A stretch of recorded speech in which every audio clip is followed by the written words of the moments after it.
Aujourd'hui aussi, c'est un autre jour. Daïla. Le monde part en couille. Non. Échange téléphonique tendu cette semaine entre Emmanuel Macron et Benyamin Netanyahou. Vous avez la responsabilité d'empêcher l'escalade. Il existe une voie diplomatique. C'est le moment de faire preuve de leadership et de responsabilité. Votre activité dans le Nord pousse la région à la guerre. Ce à quoi le Premier ministre israélien a répondu. Au lieu de faire pression sur nous, il est temps que vous fassiez pression sur le Hezbollah. Nous ramènerons nos résidents chez eux. Nous avons pris cette décision cette semaine et nous la mettrons en œuvre. Selon l'Élysée, le président de la République serait à l'initiative de l'appel. Pour le Quai d'Orsay, une solution diplomatique reste toujours possible. Solution pour régler les tensions à la frontière libano-israélienne. Hier, le chef de l'État s'est adressé directement aux Libanais dans cette vidéo après les explosions de la semaine. Aujourd'hui, à nouveau, le Liban est frappé par le chagrin et la peur. Le chagrin pour toutes les victimes civiles des attaques de cette semaine, pour leurs proches endeuillés. La peur aussi, celle qu'à la crise économique, à la crise politique, à la crise sociale qui vous affecte, s'ajoute maintenant la guerre. Alors que votre pays n'en finit pas de surmonter les épreuves, le Liban ne peut vivre dans la peur d'une guerre imminente. Et je vous le dis très clairement, comme je l'ai dit à tous, nous devons refuser cette fatalité. Une position française qui n'est pas passée du côté de Jérusalem. Le fossé s'était déjà creusé plus tôt cette semaine, après le vote de la France en faveur d'une résolution palestinienne à l'Assemblée générale de l'ONU, appelant à des sanctions et à un embargo sur les armes contre Israël. Aujourd'hui aussi, c'est un autre jour. Daïla. La dissolution de tous les contrats des sous-traitants. Je ne veux plus entendre parler des sous-traitants. L'administrateur provisoire, donc Jean Indundu. Vous êtes un ancien de la boîte. Nous vous avons choisi pour essayer de ramener l'harmonie. Vous avez 33 ans de boîte, plus 4 ans à la Société de patrimoine, si je me trompe. J'attends de vous la fermeté, le courage de me briser le système et de me faire tomber les têtes. Ils ne sont pas vos amis. C'est fini l'amitié. J'attends des audits et c'est ton défi. Retrouver une trésorerie comptable positive d'ici 2025.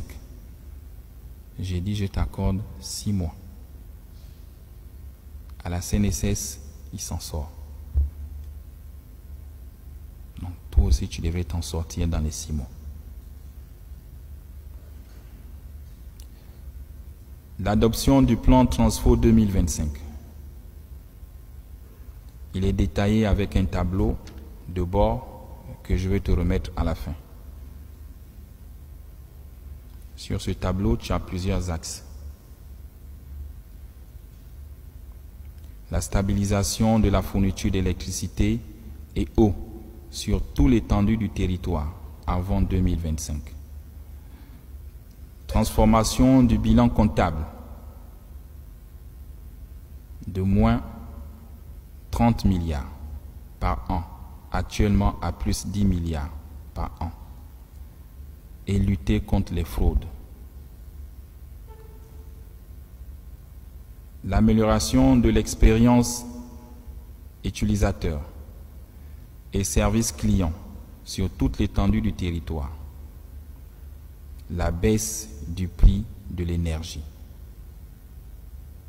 comme le veulent les Gabonais. Tu dois trouver des mécanismes. La dissolution de tous les contrats des sous-traitants. Je ne veux plus entendre parler des sous-traitants. Je t'ai dit, c'est le retour aux fondamentaux.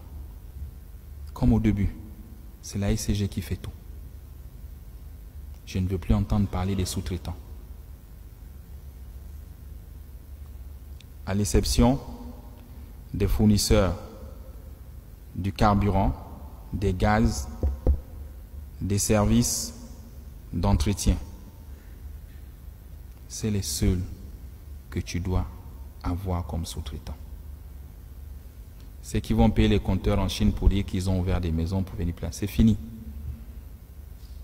On te mettra les moyens où tu iras payer les compteurs et tu les installes et tu les vends. Vous étiez à plus de 2000. On a réduit à 300. Et là, on réduit à 0. Donc, tu mets les sorts. Il faut être courageux. Et tous les agents de la ICJ, conformément à votre droit, qui ont créé des sociétés parallèles, ils sont renvoyés. Tu me les enlèves. C'est contre la loi.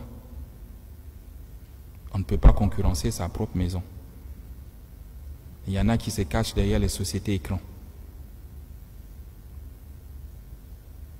Tu vois que tu as des missions et tu as des solutions pour réduire la masse salariale. L'essor vers la félicité que les Gabonais attendent passe par la mise à disposition d'une plus grande capacité énergétique. On ne peut se prétendre un pays développé si on n'a pas d'énergie, si on n'arrive pas à fournir de l'eau dans les ménages. Et ça fait honte. Je vous dis, regardez ce que nous sommes tous en train de réussir pour les Gabonais. Comment ils sont contents. Comment ils applaudissent dans les quartiers. Et la tâche d'huile, c'est la ICJ. Le CTR, il veut apporter de l'eau dans le robinet de tous les Gabonais. Cet objectif doit être perçu par tous comme un intérêt supérieur de la nation. Il se situe au-dessus des calculs syndicaux et des égos inutiles qui n'ont jamais rien apporté à ce pays depuis plus de 64 ans. Vous faites la guerre. Pourquoi? Faites comme chez nous les militaires. Il y a un chef, on le respecte et on suit ce qu'il décide. On lui donne un temps et il réalise ce qu'il peut réaliser. Parce que demain, vous aussi, vous serez chef. Et si vous ne l'accompagnez pas, ceux qui vous regardent, quand vous serez chef, ils ne vont pas aussi vous accompagner. Ils vous feront les mêmes coups bas que nous appelons les pots de banane. Aujourd'hui aussi, c'est un autre jour. Le monde part en couille. Non.